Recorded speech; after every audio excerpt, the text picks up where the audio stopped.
Hey, everybody, welcome to the show. This is AmeriCult. What we're going to talk about tonight is a few different things: Civil War, World War III. Are we already there? I think we are. Let's enjoy this intro and we'll get started tonight.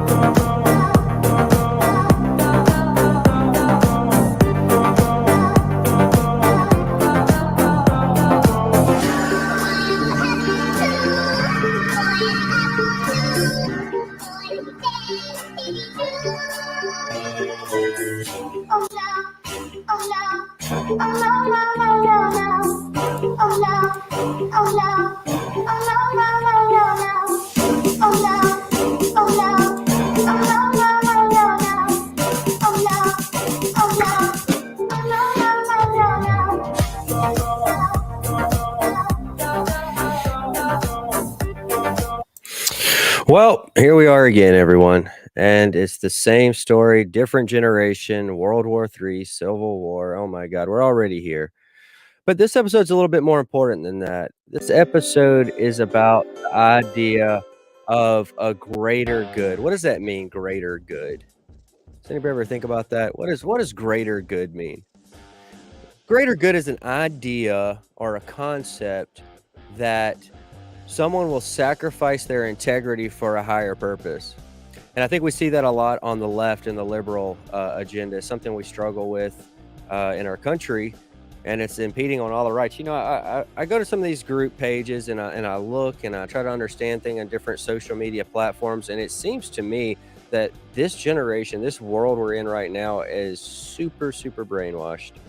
We have nothing but meme after meme and people liking things that they don't understand. It's a herd mentality, and I think it's something we're struggling with.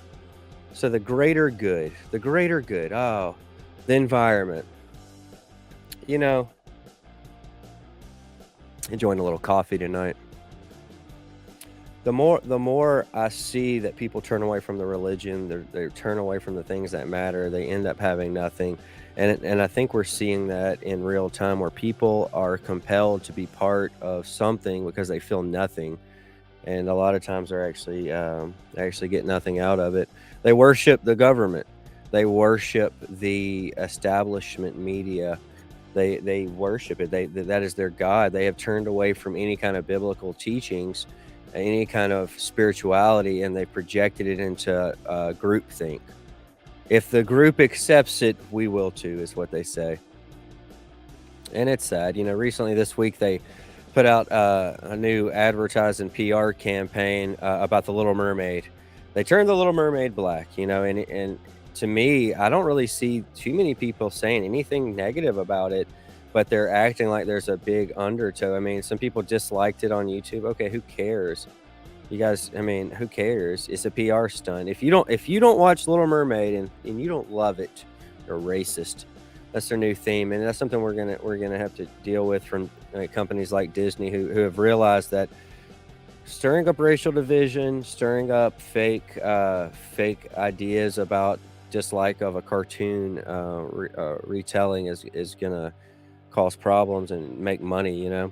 But truthfully, I think a lot of people, the few that are upset, they're probably upset because they grew up understanding the character one way, and when you change it, we hear so much in the mainstream news about a cultural appropriation and these kind of things, that when you take like older, Caucasian fairy tales and then change the meaning or definition of the character themselves, I think that triggers some people. But I mean, truthfully, that's why they make VHS. You don't have to watch anything you don't want to. Thank God we're still at that point, but it's it's pretty scary.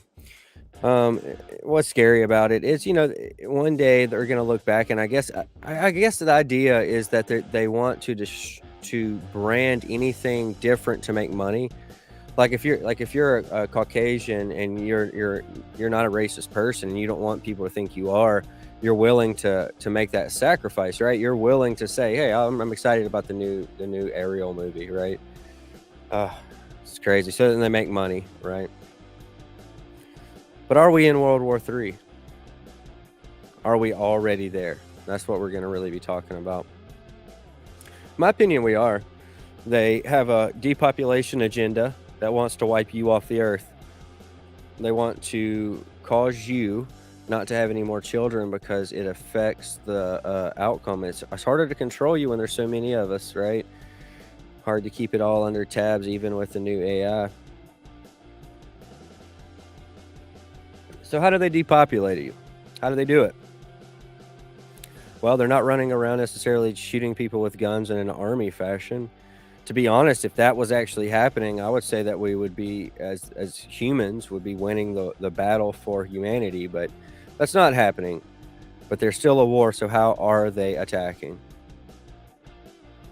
Well, the more they cause people to forget their history, to not care about their past, to destroy it, to recreate it, you become more dependent on the current establishment or the current way of things to define yourself. So they have several thousand groups out there that destroy Christianity, that destroy religious beliefs because they don't want you worshiping that, because that gives you guidance. They want you to listen to them.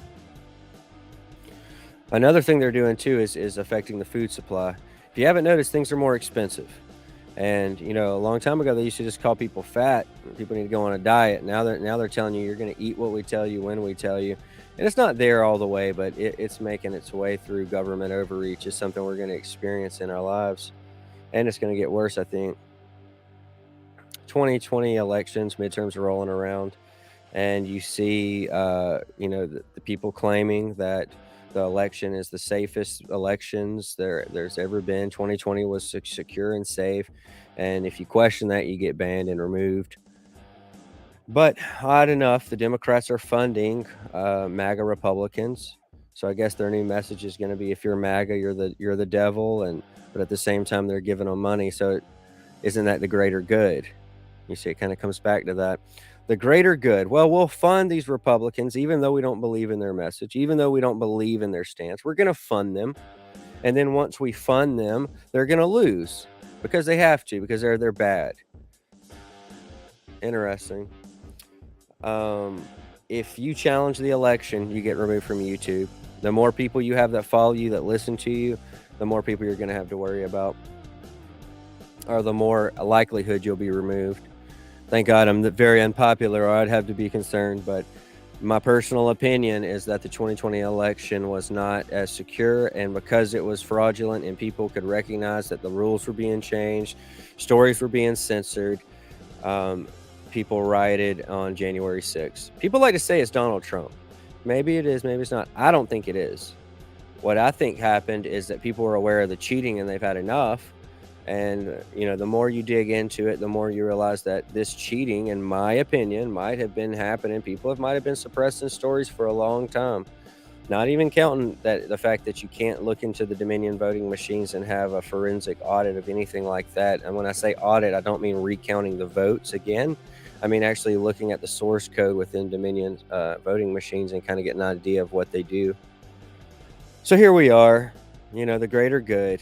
Let's do everything we can to stop Donald Trump, and let's fund the people that support the message of secure elections. It's an interesting world we live in. Civil war. Are we in a civil war? Well, you know, if you go to some major platforms like Facebook, Twitter, Instagram, there is one message that is being pushed over others, and that's a liberal one. It's a Democratic one, not a Republican or conservative message that actually gets pushed. They use algorithms, they use computer preferences to describe what we get to see and what we don't get to see. There's so much evidence of this. If you go to like a third-party type network, a network that's not as popular, that has different sets of algorithms, and you see that, you know, recently in China, if you're in China and you go to TikTok, you don't see girls dancing like hoochies. You don't see pranks and stuff like that. This is something Tucker Carlson has covered. This is something a lot of people have covered. In China, they show people graduating. They show people actually doing an interesting job as far as it goes. You know, they make sure that their civilians don't see this demise of the population. Just imagine what the algorithm can do. Imagine how things can be affected. Imagine we might be living in an artificial reality. What does that mean? That means that the stuff we're seeing is not what the majority of people believe in. It's artificially plugged in and it's manipulated.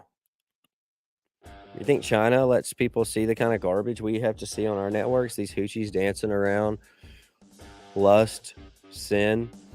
So they understand something. What do they understand? The Chinese understand that if you constantly lust, you constantly idolize things that aren't spiritually based or productive, then you as a person, you suffer, your spirit suffers. That's real.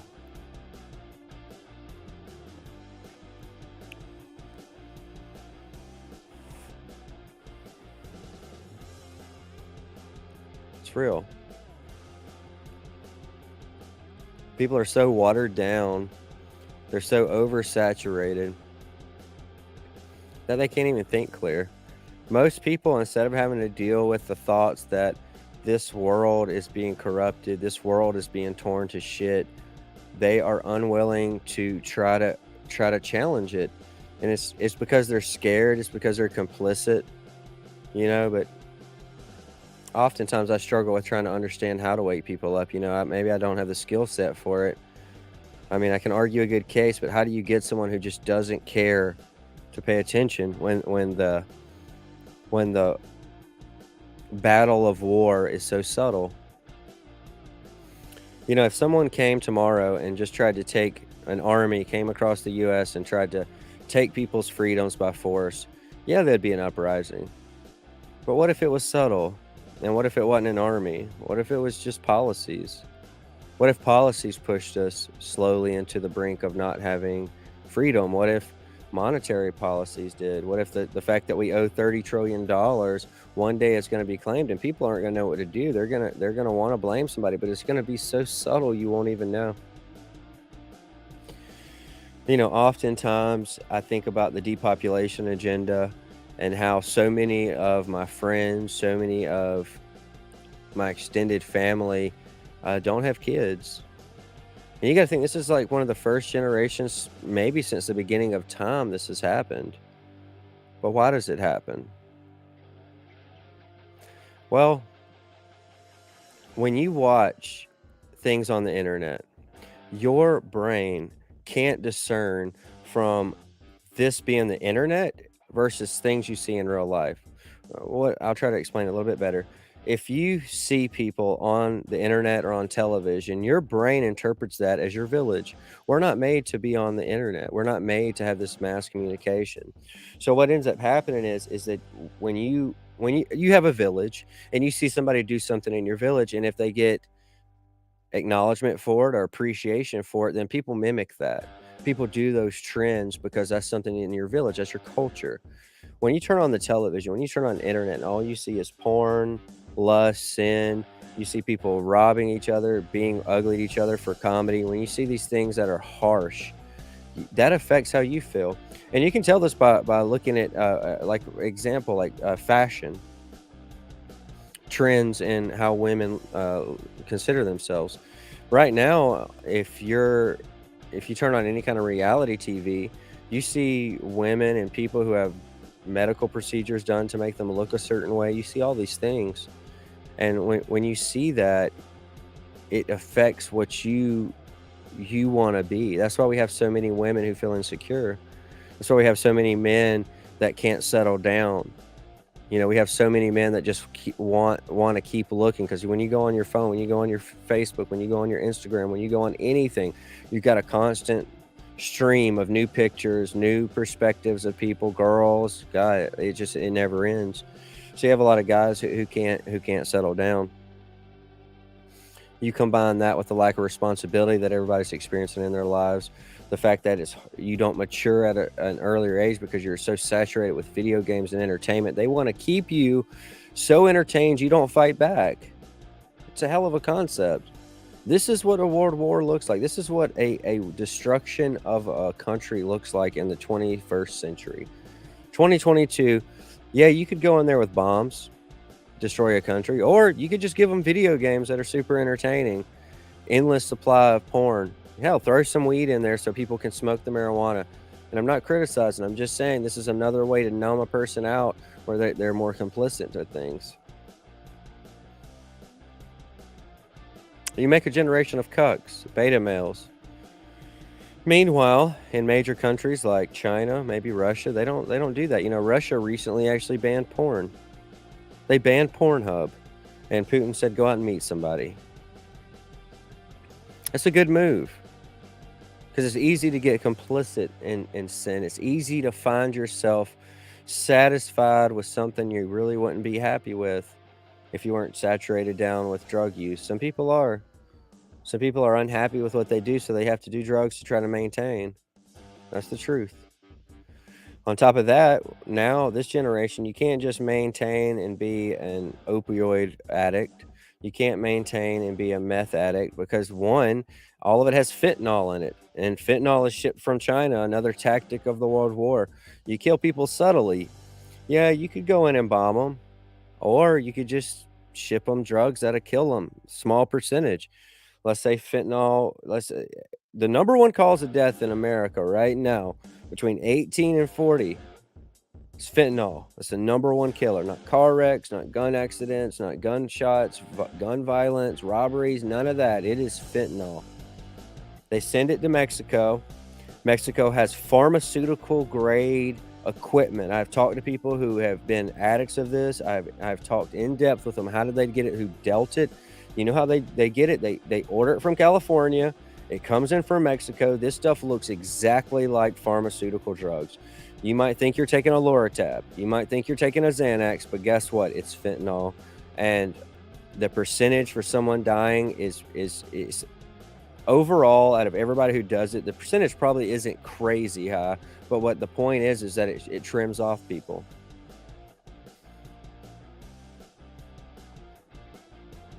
What does that mean?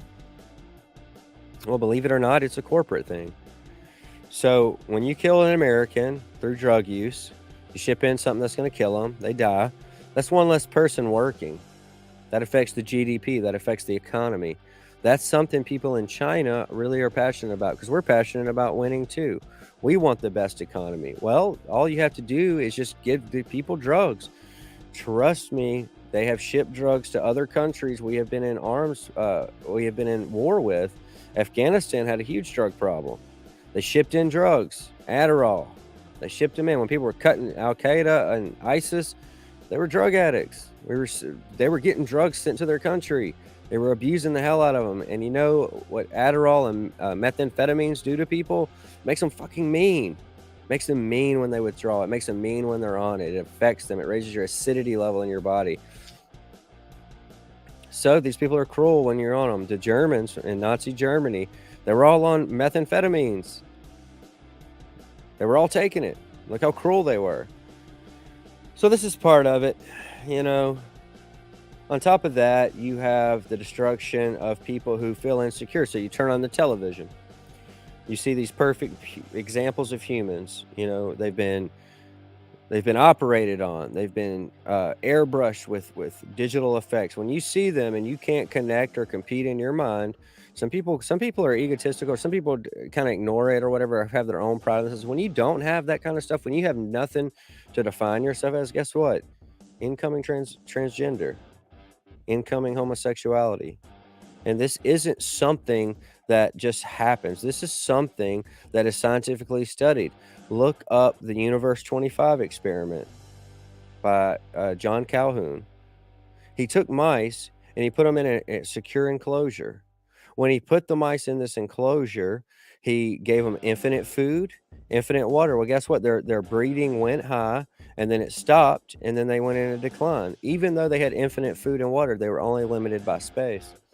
Interesting part is that some of the mice displayed homosexual tendencies, beta male tendencies, because the alpha males had the women. What does this mean? It means that humanity has so many roles to fill in a society, and those are based off jobs and needs of the society. If you don't have anything to have pride in, then you will turn to other things as an alternative. Example of this, we were once just hunter and gatherers. A long time ago as cavemen, there was only two roles, hunters and gatherers. Well, once those roles got filled to the point it was successful where food and gathering wasn't an issue, um, people did other things. Now we have builders. Instead of having to spend all our time hunting, we could spend our time building, and now we have builders. Then, once those roles got filled up, and it's a time period based thing, but once those roles actually get filled, you have new things like, guess what? Artists, musicians, people who are passionate about things that make them feel important that aren't in the roles. Being artistic is something John Calhoun experimented with the mice, ways to make them have to try different ways to get food. It's interesting. When they had to display an art sense to get food, then they lived longer. They kept breeding longer.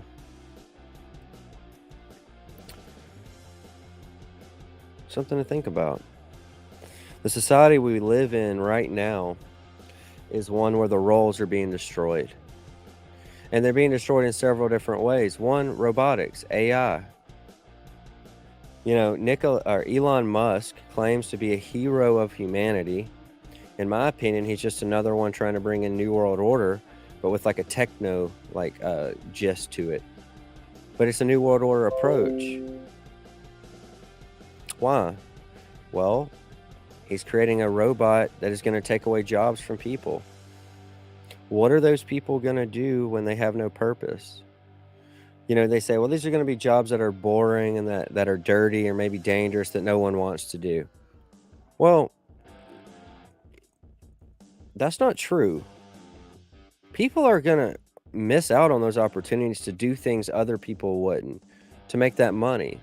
And when you make money, it gives you a lifestyle. When you make a lifestyle, you have purpose. When you have purpose, you can get a family.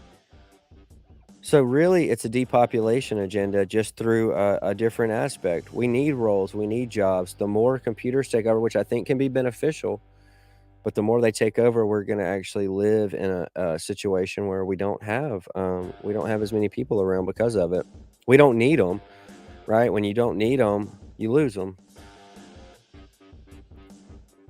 I think it's something to think about.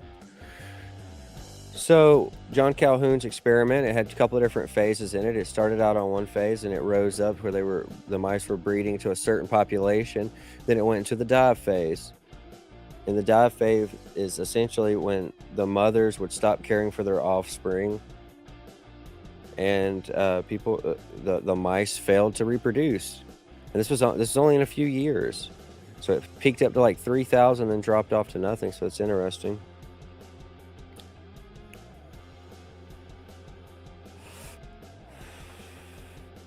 And truthfully, I really don't think there's any way to wake people up. The more you see online, the more people you see online. Hey, how you doing, Bubo the Mad Jester? I'm doing well, bud. If you want to join the conversation, or you can just keep commenting, but if you want to join the conversation, you can actually join it from a link in the description. It actually puts you in as a guest and have a conversation. But Bubo, do you see depopulation as a serious threat? And moreover, let's talk about climate change. It's nothing new, and this is kind of a World War III take too. It's nothing new for people to believe that killing other humans changes the weather. It's nothing different about that idea. The Mayans believed it. When you wanted rain, when you had the slave population finish building things where there was no more roles, they killed them. They sacrificed them. Anywhere from 10,000 to 100,000 slaves were killed to change the weather, to make it rain, to make the resources change. So that manipulation now is on a mass scale to believe that our world is so in danger that people shouldn't have kids. Funny thing is, the U.S. and European countries are the ones who believe this, not China. To me, it seems like a lot of what we're experiencing is actually a psyop from China or from an artificial intelligence being pushed on all of us to cause us, one, to make China the number one country in the world. That is true. Booba the Mad Jester says human sacrifice, Indian rain dances, and a ton of other rituals. That's facts. That's absolutely correct. And it's something built into us, isn't it? It's some kind of weird like superstition or some kind of weird thing that we have connected. And that's what makes the New World Order agenda of climate change so perfect because we'll buy it. It's, a psyop or something that really takes hold is something that even the people who say it believe it. You know what I mean? Like, you can't tell like, it's very hard to tell who isn't in on it. Like, who knows for sure if this is a psyop or if this is real or the data is skewed, or even if it is all true, like the weather is changing and it's because of man's interference. Let's just say that's true. Is it not scary that the people who are trying to exploit that for power are part of it? You know what I mean? Like it's one thing to say, "Hey, we need to plant more trees." But that doesn't make any money. That doesn't gain any power. So these sociopaths don't get the example. When the Mayans sacrificed people, they had a spectacle of it. They had people come out and celebrate and we're changing the weather, we're gonna save everything. And it was the same liberals who were cheering. So it's generational. So people now, and it's kind of interesting, people, let's say we go back a few hundred years, 3 or 400 years, when Christianity was like the main thing that was front and center. Instead of climate change, it was Christianity. Instead of LGBTQ, it was Christianity. That was the main thing. You would have people who didn't feel special, didn't feel included, go extreme. They would like burn people at the stake. They would kill people in the name of God. They would do all these things under Christian name, right? So it's interesting because now people have disassociated with Christianity. So you see that same extreme crazy shit, but instead, guess what? You see it in LGBTQ. You see it in climate change. You see it in like these weird green movements.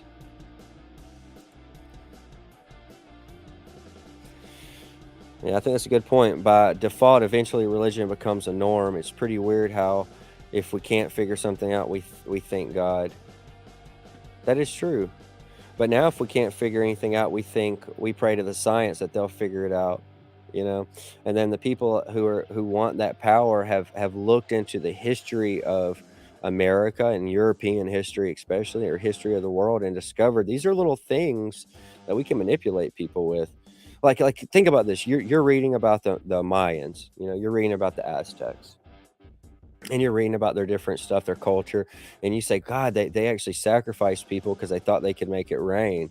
And like a normal person who has morals or a decent person would think, that's awful. That's crazy, right? But no, these sociopaths, these egotistical bastards, they thought, oh, this is something we can push on people. And people will buy it because it's something humans like to believe in. It's something historical, right? So any kind of, and we're not even talking about like weather modification, which people don't even consider a factor. They can't think that weather can be changed that easily, or why wouldn't they fix it, right? Because people project this sense of decency onto the people who want power. That's right. Science isn't bad. It's the people who want to try to manipulate it for gain. I agree. I agree. And I don't think killing people will change the weather, but I think some things like weather modification, different aspects of science will actually do that. There are things out there that can change the weather if you are hell bent that the weather is not natural. Me personally, my belief is there is some human interference in it.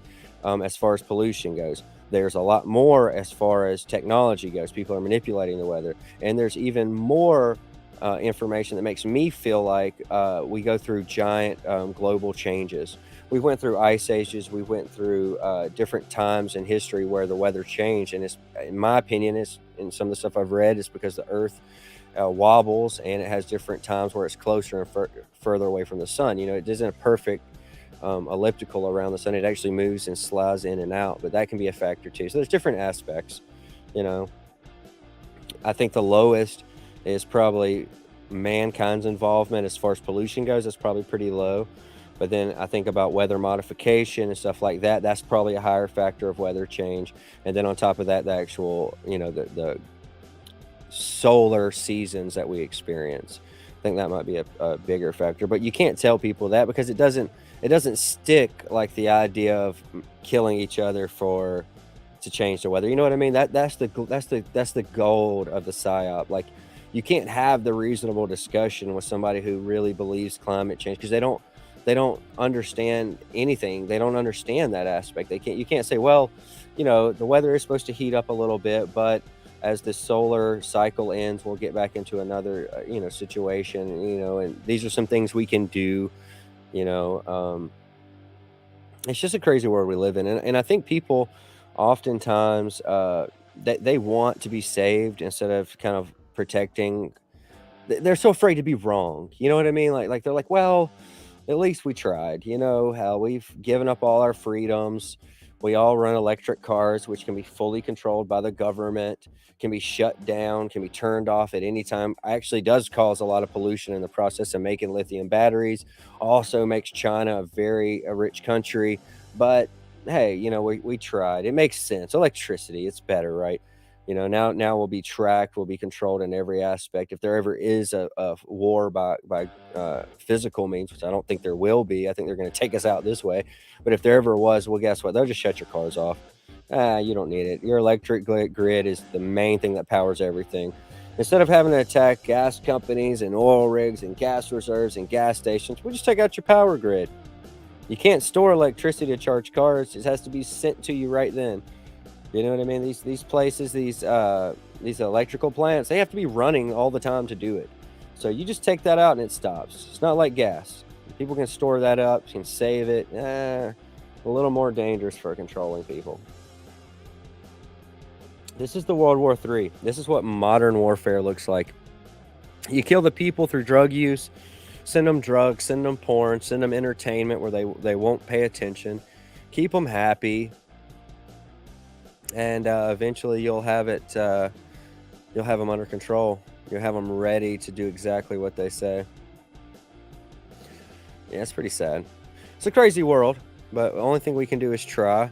I think the best bet for humanity as a whole is to focus on family, to focus on the things we have, focus on things that are important that can actually last through any kind of collapse. I mean, one thing, if there ever is a collapse of society, they're pushing out movies like The Purge.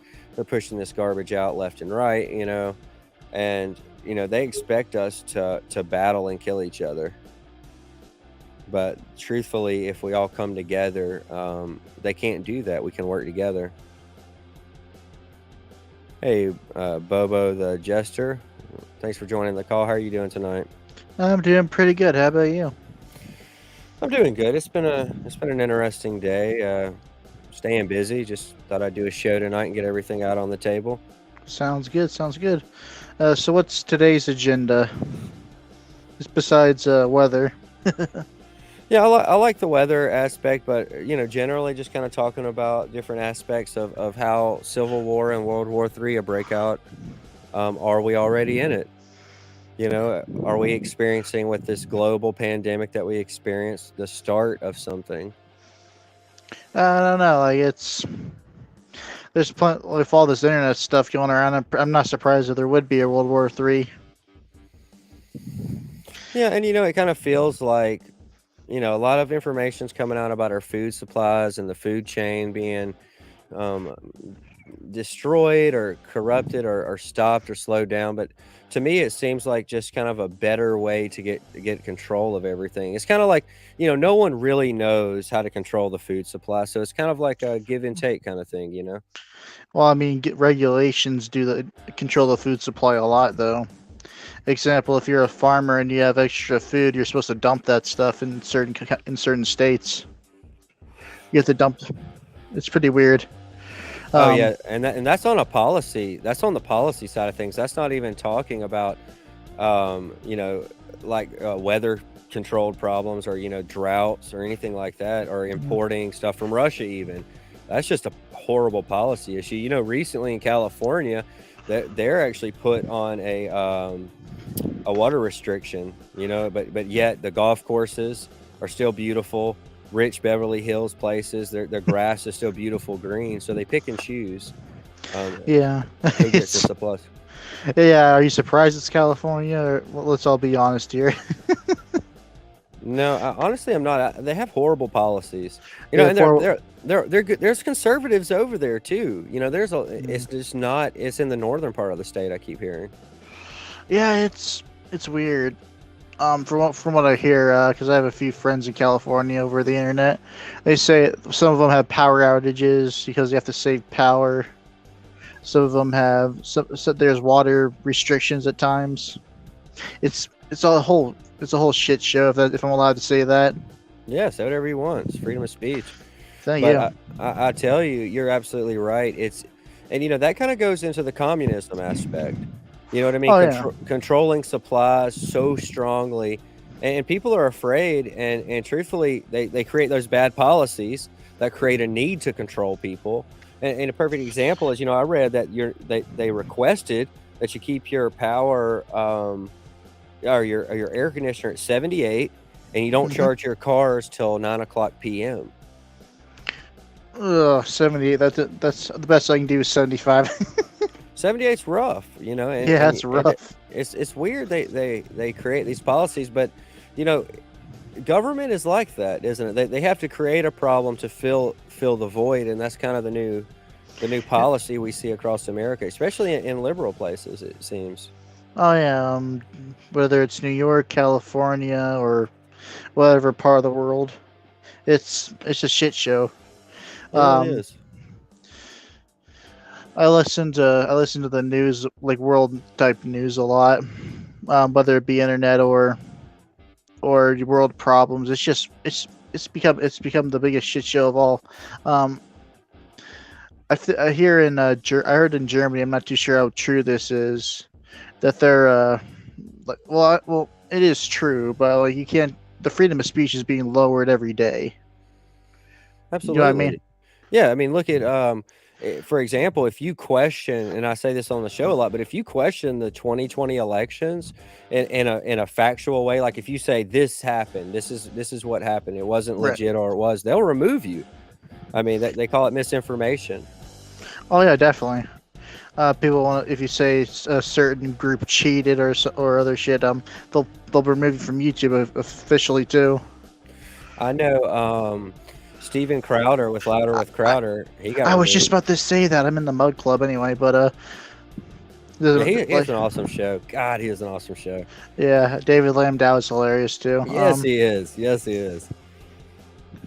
But you know, Yeah, hey, bro, what I don't understand is why, you know, this would be my suggestion to Crowder, you know, and other big names on YouTube. When they ban one person, they should all unionize in some form and all go to YouTube that week. I mean, Rumble. You know, like Crowder had to go there by himself. But imagine if Tim Pool or if some of these other big names only put their content there during the ban, they could push back against this a little bit. shit, it doesn't help. People are being swatted too. It's only a matter of time before fucking like Tim Pool's been swatted before. You know what I'm talking about? Yeah, I do. I saw Yeah. that episode. You know it's bad enough when they have to make a list that says "Do not swat." That's the actual thing. Oh, really? Like they work with the local authorities to say, "Hey, don't swat Yeah. this person." Oh. Well, I mean, like, there's this YouTuber as well named Mr. Medicare. Not sure if you ever heard of him. He's like a old internet blood sports YouTuber. He got swatted recently. Of course, he showed the footage. He doesn't show his face much, but he was like, you can hear him in the background because, see, what he would usually do before he streams is he would call the local authorities beforehand, let them know that he's going to stream just in case that happens. You can actually do that. So it's crazy how what you can do, especially when streaming's involved. That's a good point. Thank God I haven't been swatted. I try to take precautions, Yeah. but you never know. It probably starts from like people getting your information from YouTube, from the people there passing it on to other people, and slowly, because there's a lot of verifications you have to do to stream on YouTube.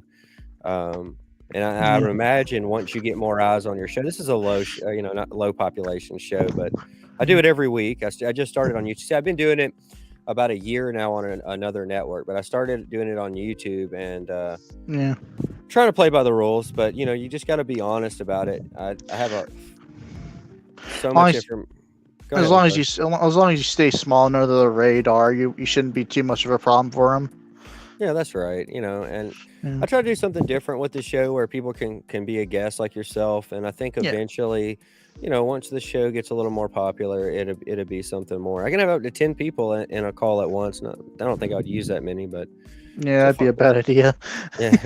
Yeah, well, I did it last week, right? And I actually had a guy join, and he seemed really cool at first. His nickname was Big Mike, but then Yeah. he started showing like pornographic material on his camera shot, and I had to Oh, remove him. good lord. I know I had to delete the clip. So Oh boy.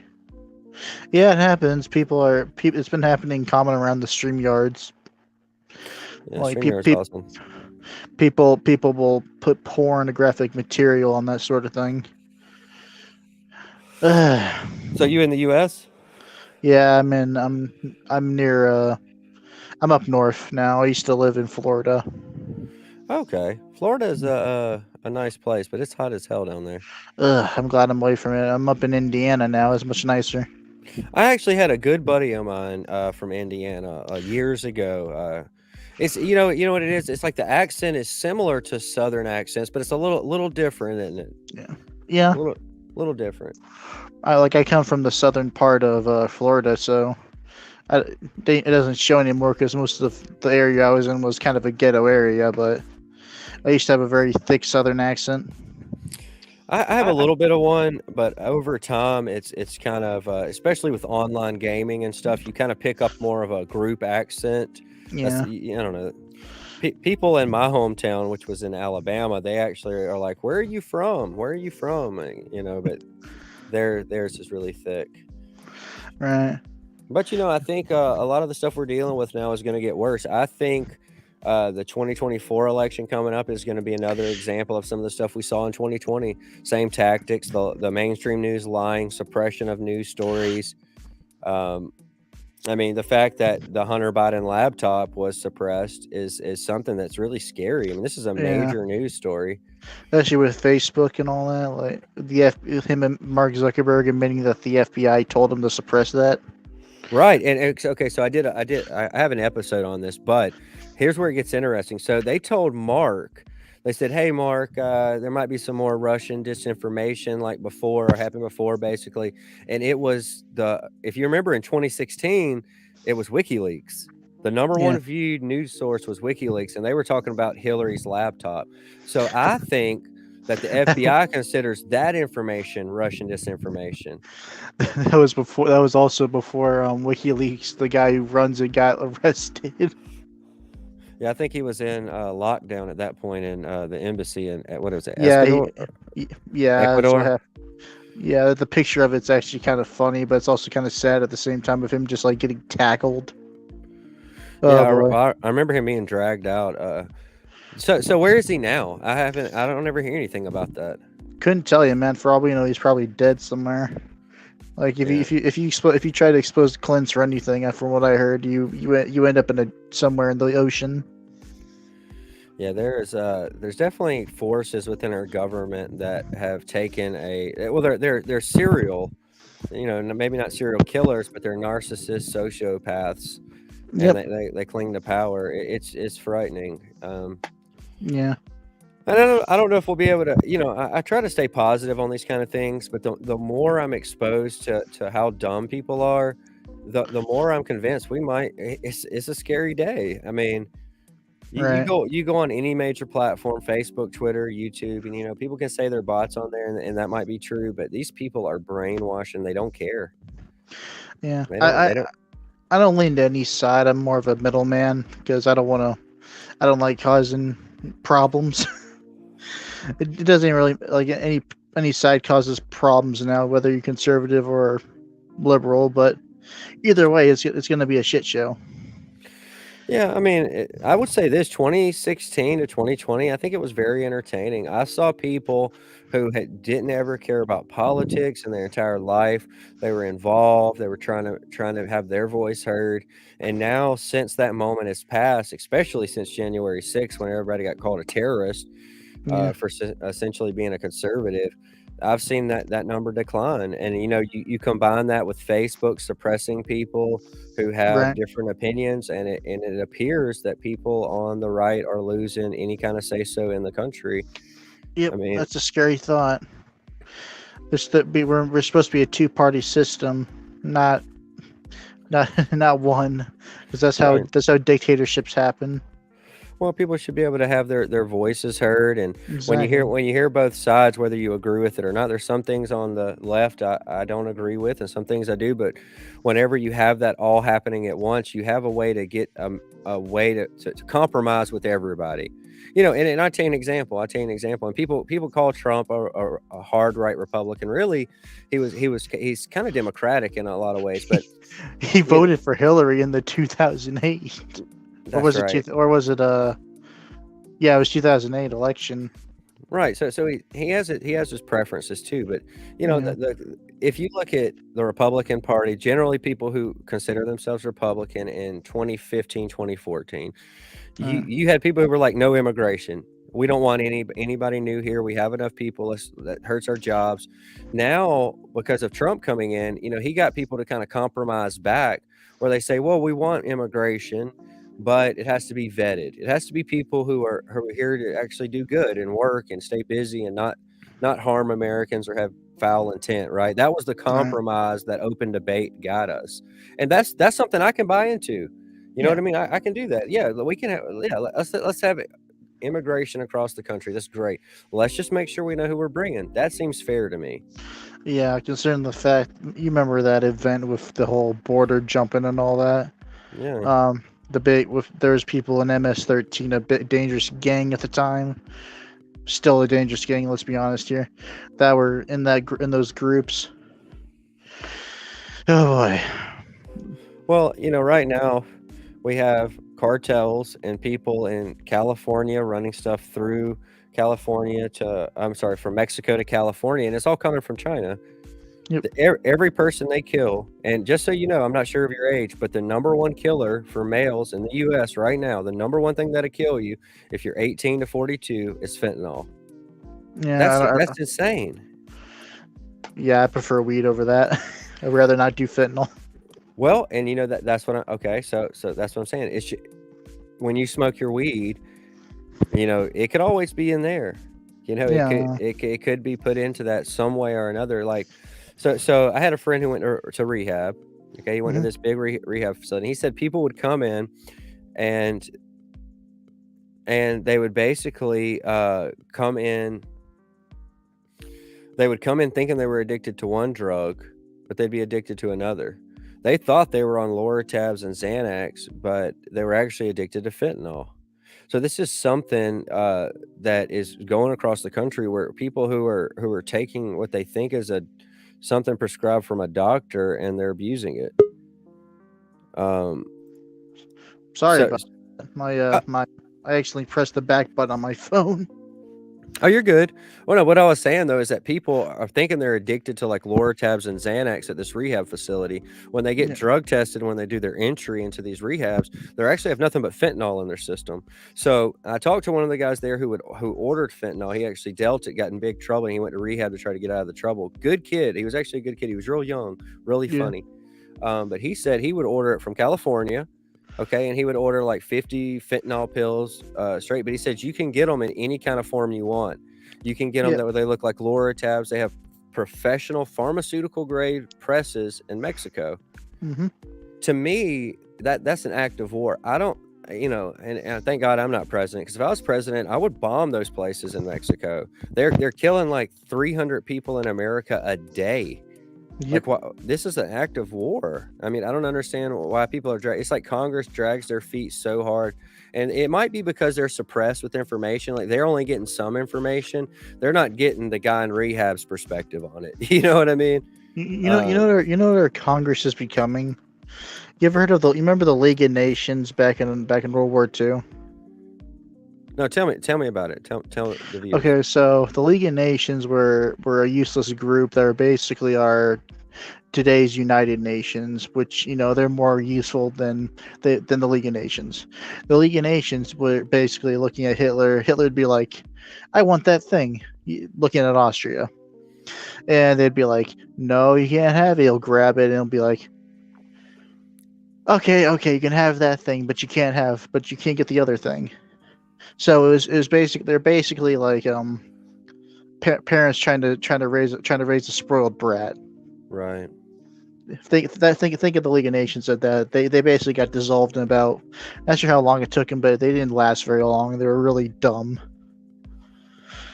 And it's like what with the news having such a grip on people, and it's a hierarchy, or it's a pyramid. You have the federal government, then you have the news organizations, then you have the entertainment bracket, then you have like Facebook pages and Facebook groups. Yeah. It seems almost undefeatable. I mean, Sounds more it's like a cactus because everyone's on there pretty much a prick. yeah, that's the joke of the day. No, that's Yeah. funny. I really have trouble struggling to figure out how to beat it because, I reach out to a lot of people who do care and are passionate about this kind of stuff, but at the Yeah. same time that there's so many who are not, that they're saturated down by that entertainment. They don't really give a damn what's going on in the world as long as they can turn on their Netflix and enjoy their day. Yeah. Shit, I love to enjoy my day every once in a while, but there's shit to do. Right. And like for a long time I smoked weed and I was able to, and I'm not throwing people under the bus who smoke weed, I don't but know. I smoked for a long time, and for me, I had so much trouble stopping. Different people are different.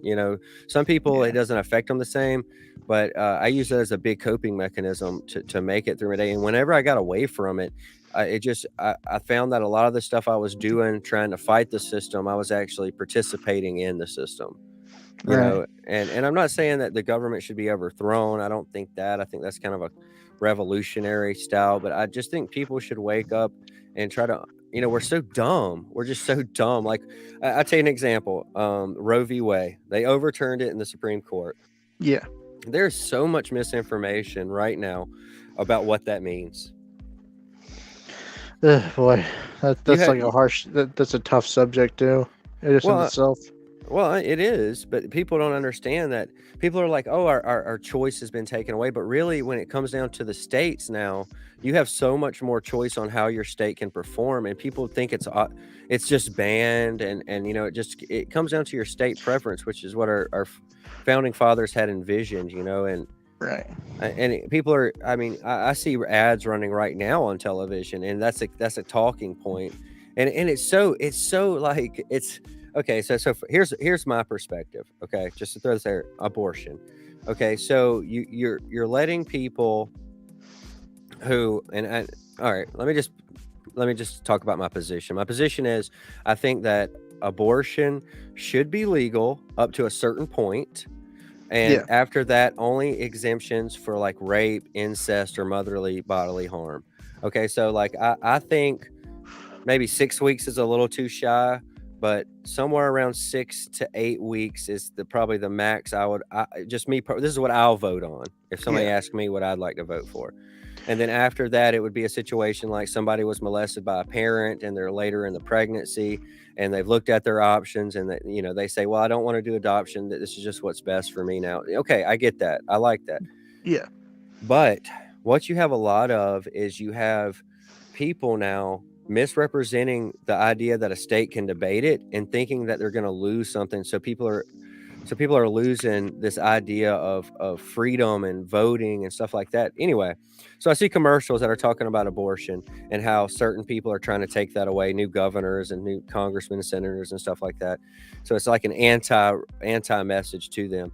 But it is show like African American girls, like women, like telling them their rights are getting taken away. Well, if you're a depopulist, you love Mhm. the idea of abortion. because that means people can choose through manipulations, through social, that, hey, guess what? It's not the right time to have a kid. You can lower the population by having Planned Parenthood available. That's a good thing from the depopulist.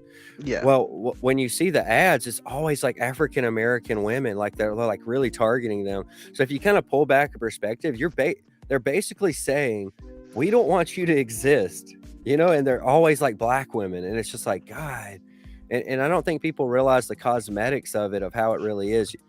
It's just like, hey, we want your vote because we don't want you to exist. We're a depopulist. Well, you know what the origin of abortion was for, right?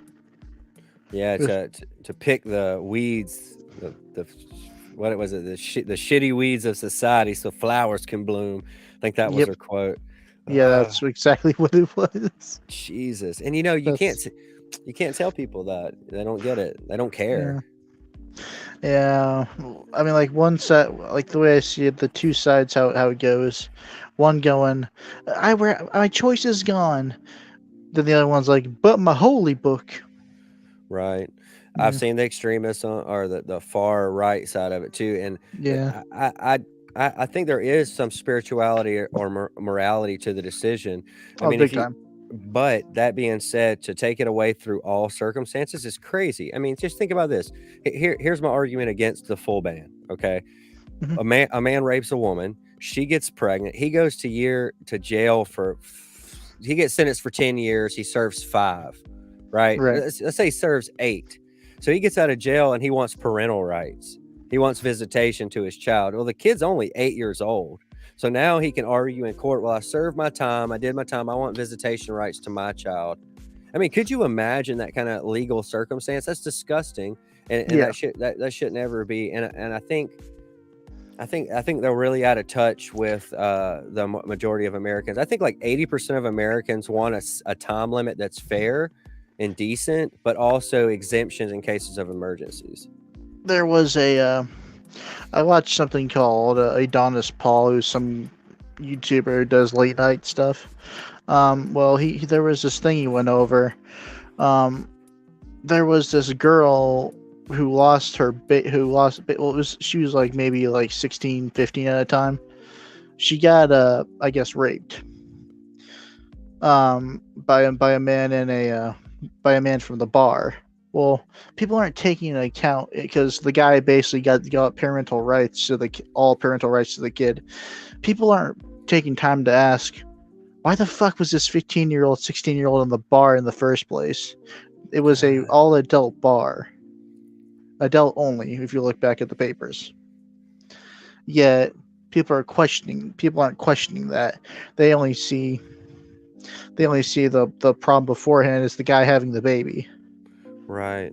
That is insane. Something tells me there's more to it, Right. And I think a lot of times there is a lot to it. I mean, I don't know if you heard this story about this lady in Louisiana who was denied an abortion because they weren't sure if it fit the legal definition of an exemption. And she has a lawyer now, and to me, just look from like the cosmetics of the case, it looks like a way to make money and make a political statement. They have that lawyer Crum who supports a lot of like popular racial driven cases. I guess I think he represented the Trayvon Martin's family. I don't know. I see him anytime there's something like that. I see him pop up. Okay. Yeah, it's like Jack Thompson over video games. It's crazy, but she carried the baby an additional 6 weeks and still pregnant with this baby who is going to die 100%. It's 100% fatality for the condition her unborn child has. The doctor said, "Oh, I don't know if it follows the legal definition," and then the lawyer comes out saying, "We don't blame the doctors." That's the doctors. In my opinion, hearing the different aspects of the case, the doctor decided, hey, we don't want to do this because we don't want to get in trouble or get sued by the state. But the child is 100% fatality. So the exemption of, an invalid pregnancy or the mother's life's in danger would apply. But they made a political statement. And I think they're going to eventually try to sue the state of Louisiana for it. Oh, boy. they only have 3 abortion clinics in Louisiana, so she'd had to go out of state.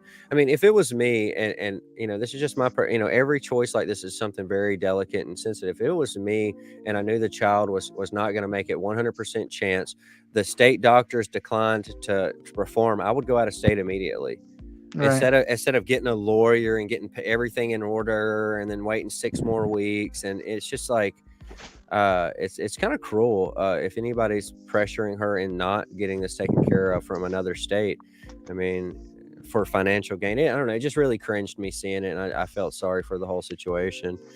But across the U.S., it's being a talking point. Yeah, They're going to ban it, and you have no rights. Women are going back 50 years, and all this nonsense. Truthfully, as a Christian, a conservative, I just don't want people who got pregnant by accident to go kill their children. You know what I mean? Like, yeah, it sucks. Maybe we can. I personally think the debate could be shifted into maybe more father parental laws.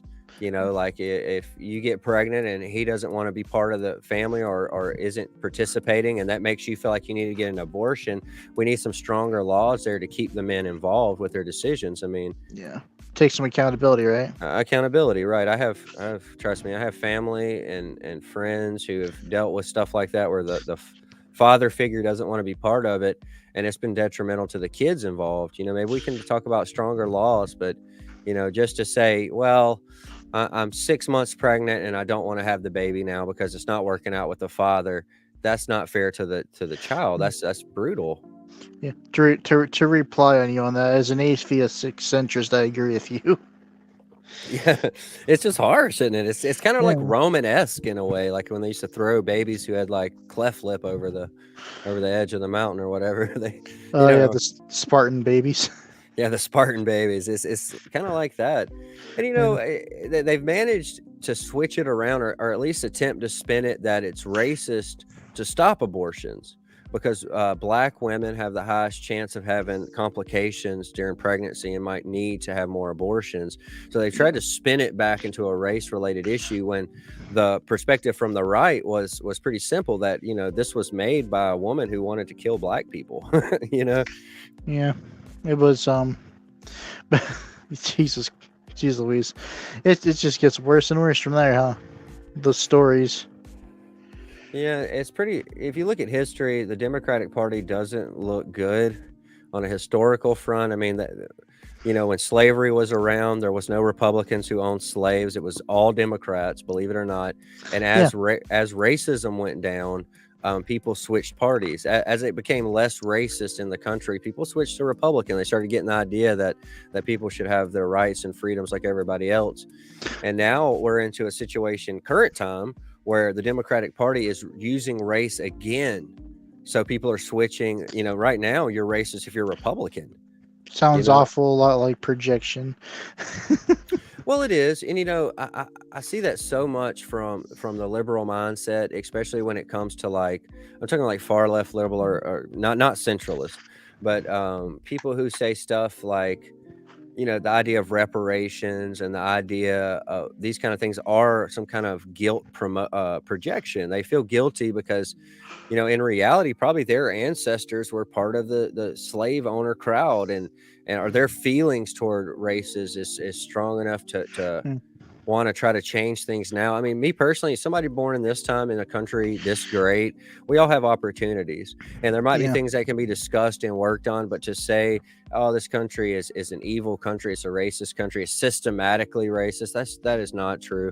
I mean, you have white guilt being one of the main issues in this country. People are afraid to say, hey, if you're a criminal and you happen to be a minority, that's just too fucking bad. It's a shame, but you should pay the price either way. I mean, a lot of these places now won't prosecute people who are minorities because they have that same feeling. They feel, and this goes for people who are the same race. Like, if an example, if you're a judge or you're a lawyer and you're the same minority type, well, they think to themselves, well, we've been through enough. This isn't fair.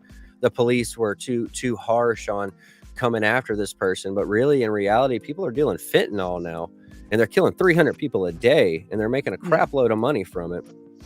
I think slavery is an interesting topic. If you You know, people don't when you there was this Tumblr thread a long time ago called the Black Lunch Table, I believe it's called. I know I'm a big lore guy on the internet, but there was this it was called the Black Lunch Table. Well, one thing you couldn't mention because it involved white people was Ireland, because Ireland, a lot of the Irish were enslaved back then as well. Right, and you know what's okay, so there was laws passed in Yeah, certain places where you could not sell mulatto children anymore, because what yeah, had happened is people realized, and this is funny today too, that they thought mixed people were more beautiful than an African person. So they would actually get Irish women, and hmm, not rapey either, not like they were being raped. They would just get Irish women who liked the black men, and they'd have children, then they'd sell them, and it became such a business. They started passing laws to stop the sale of mulatto children. So they yeah, called them mulatto children, whatever, mixed kids, right? yeah, But the Irish have been, and people overlook that because it's just not as extensively covered. But there were Irish people who were sold. I had a friend at work. Okay, so I'm from the South. Okay, so in the so am I. Yeah, yeah, the dirty. Okay, so in the South, there's a lot of different types of people. There's a lot of black people. It's primarily black, in my opinion. I'm trying to think of a time where I saw like a lot of white people. I'm cool. You know, I'm not going to virtue signal, but I'm cool with everybody. yeah, But this guy told me one time. His name was Brian. This big black guy, really fucking funny. He's funny as hell. And he goes, he said to me, and you know, people say this shit in the open like it's not even offensive, but he was like, yeah, he goes, he said, your ancestors used to rape all our women. And I said, why do you think that? He goes, because there's so many people with white in their blood. And I said, well, it's, you know, that's a fairy tale. That's not true. If you look at the societal situation, yeah, there was people who raped their slaves. That's true, but it was also frowned upon by society. You're a business owner, let's say, and you have slaves working your business, and you got ones running around looking like you. Society of Christians, which is primarily a Christian country, would have frowned upon you. yeah, What really happened is that the same thing that happens today. Some men like white women, and some women like black men, and they had kids, and they kept having kids through the 70s and 50s and 60s, and it just kept happening. Now you have a lot of people who are mixed, and he watches television and thinks that these people are mixed because they were raped. Well, I was like, and you know, he had a very light-skinned girlfriend. She was really nice too. And yeah. I said, well, why do you date, you know, what's her name? And he said, you know, and I said, she's light skinned. That's the same thing that happened, you know, 60, 70 years ago. That's the same type of stuff that happened. It doesn't mean that every slave owner, I mean, if your last name was Jackson and you were from like Andrew Jackson's slave farm, yeah, I would be a little concerned that your ancestors might have been raped. But Yeah. generally speaking, no, man, it wasn't like that. People, it wasn't like that. If you look at the societal and cultural trends, white men don't date black women as much as black men date white women statistically, just Right. statistics, not saying it doesn't happen. And I think if you carry that same statistic to a time in where there were slaves and society would have criticized you, it was even less. I don't think it happened as much as the television portrays. I mean, I can remember being in history class, and this is how Yeah. crazy shit is. History teacher would put on stuff like The Color Purple in history class. To Kill a Mockingbird for me. You know what I mean? But I'm just saying things Yeah. that are just so, and I'm not saying we shouldn't watch it, but The Color Purple is an entertainment. Yeah. It's a portrayal of history, not actually a documentary. And so we're watching all this stuff, and like we even watched Amistad one time, and that is like fucking brutal, man. And we have a big mixed class. We have black people, white people, we have a couple of Asian people, and I'm just saying the eeriness of that movie afterwards was like traumatizing to kids. I Like it was, bet. God, it's like God. I just want to be like, I didn't do it. I was one of the slaves, the Irish trash. Okay, you know. Yeah. But Yeah. If you think American schools are bad or that sort of thing, you should. One of my friends got a had to watch a video on how these different deodorants were invented. That's a hell of a story. Very how messed up one. how are they invented? Give me like a tidbit or Okay. Well, a the boat movie cover. tells the story of the kid who had a really good smell, and this is supposedly how like a lot of the French sprays were made. So I don't even know if I'm allowed to explain this on YouTube, to be honest. So Well, it's like it's a story of like murder and rape and all that's horrible. so basically, they used a person's scent to create it. Is that what you're saying? Yeah, a person sent to make the scent stronger. It's like this kid had a gift of like being able to smell scent, like different smells that were. It was kind of like he kind of had like a dog sense, almost. He could smell much better than other people with his scents. Well, it's weird. Deodorant, it definitely affects the breeding pattern.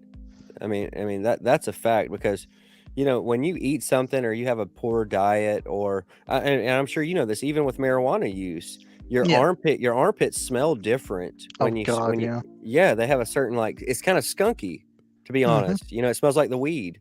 But that's one thing I noticed when I quit too is that my armpits don't smell the same. But, Yeah. if we didn't have deodorant and people were just going off natural body musk, it would change the breeding pattern of society. Yeah, it was yeah, but that my friend like lives in South America and he showed me that video that was that they were supposed to watch. I'm like, holy shit, man! They're making you watch this.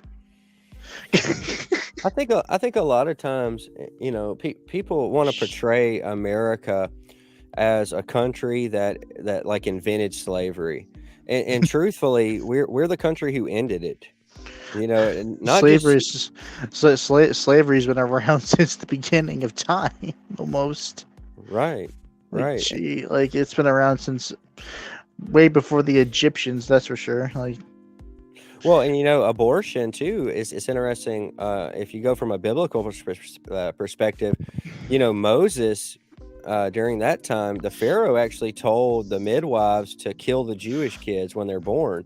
He yeah, told them to abort them basically, and they didn't do it.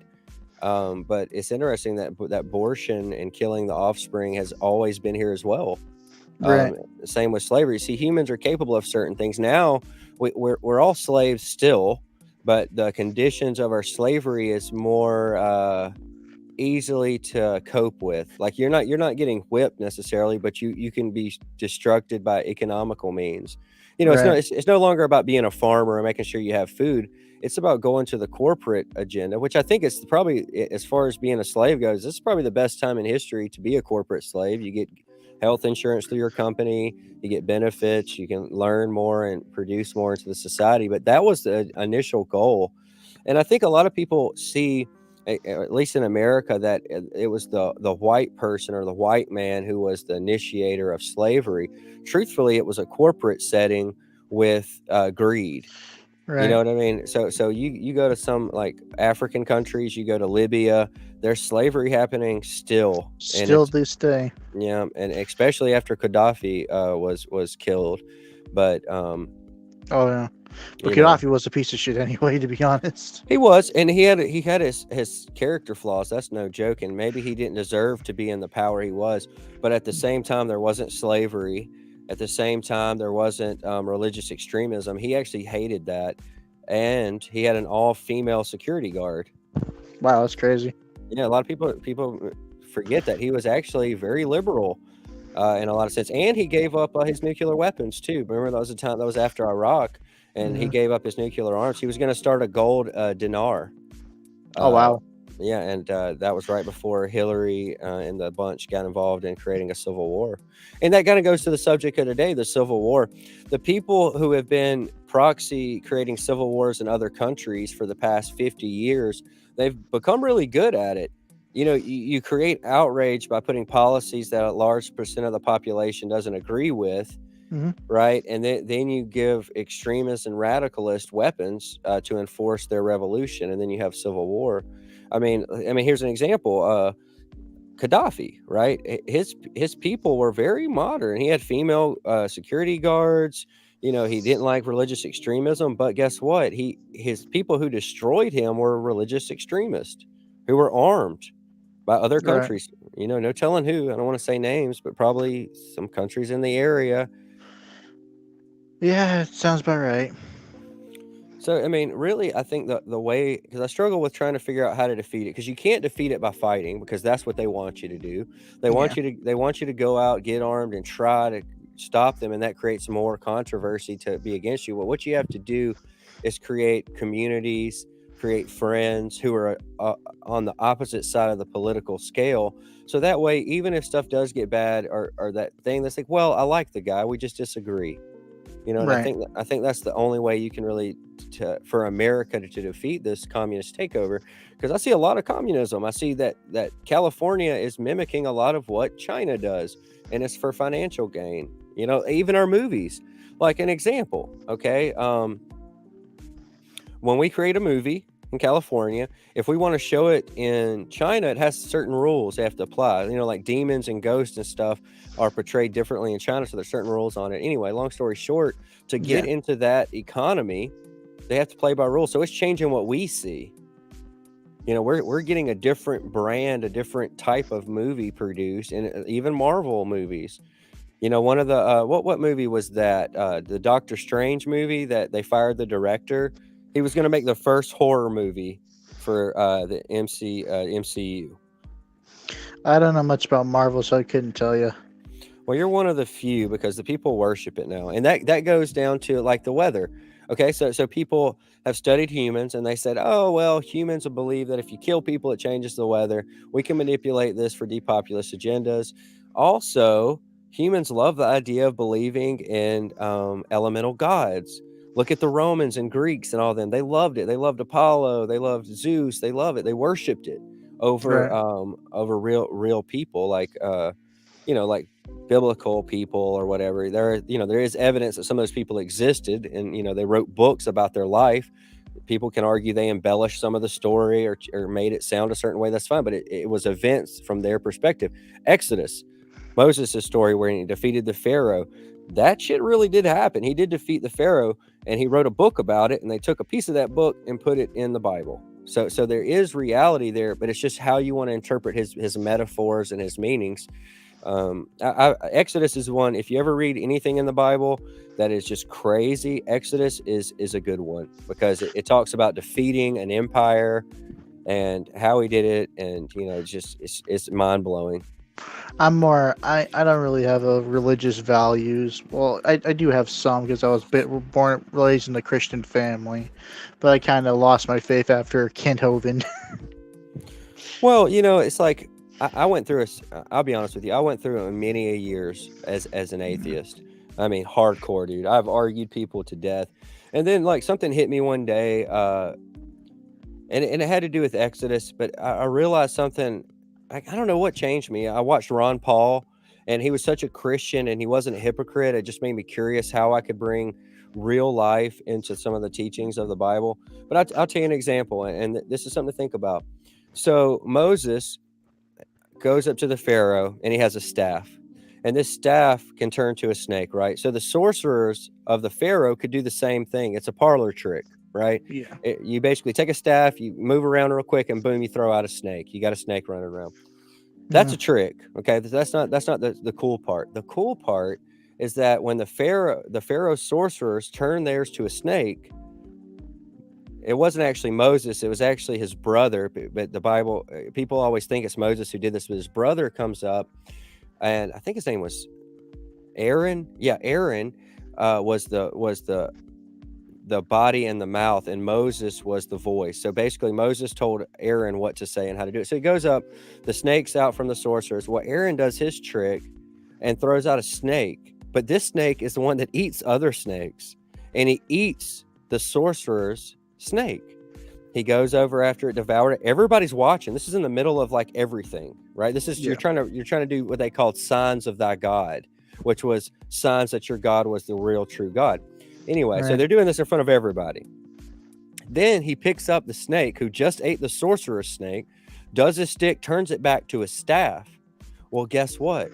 The sorcerers couldn't do that same trick anymore. They could not pull that staff out again, because if they pulled that staff out, then that would mean that their God wasn't real. So as far as public spectacle goes, this was insane to watch. This was insane to watch. This was the Pharaoh's proof his God was real.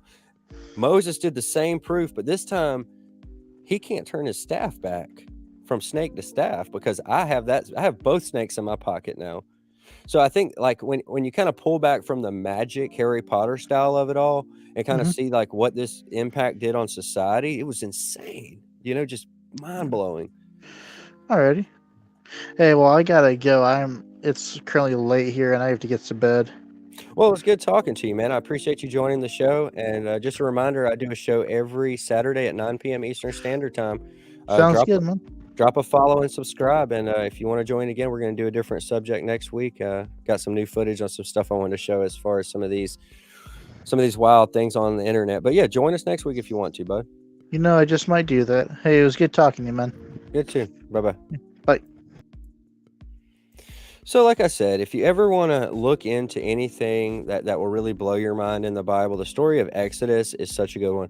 God defeated an empire, brought an empire to its knees, and it really is just something to think about. Another thing in the story of Exodus, all the firstborn sons were killed, and the story goes that if you didn't put the blood of the lamb on your door, then you would be visited.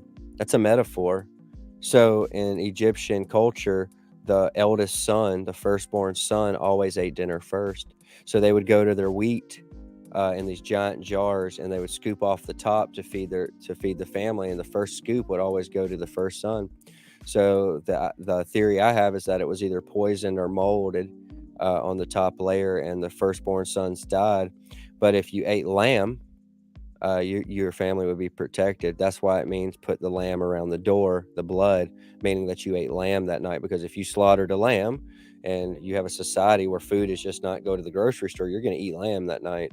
So it's something to think about. They literally this firstborn sons were poisoned under the name of God, and if you ate lamb, your family was protected, and eventually it brought the empire to its knees. Well, it's been a great show, guys. I appreciate everybody watching. I definitely appreciate the guests joining me today. If you guys have any questions, just submit them. We're gonna do a great show next week, and we're gonna keep this popping. We're gonna go into the Trump election, into the raids. We're gonna bust into some awesome subjects while covering the depopulist agenda. Thank you guys for joining me, and have a great night.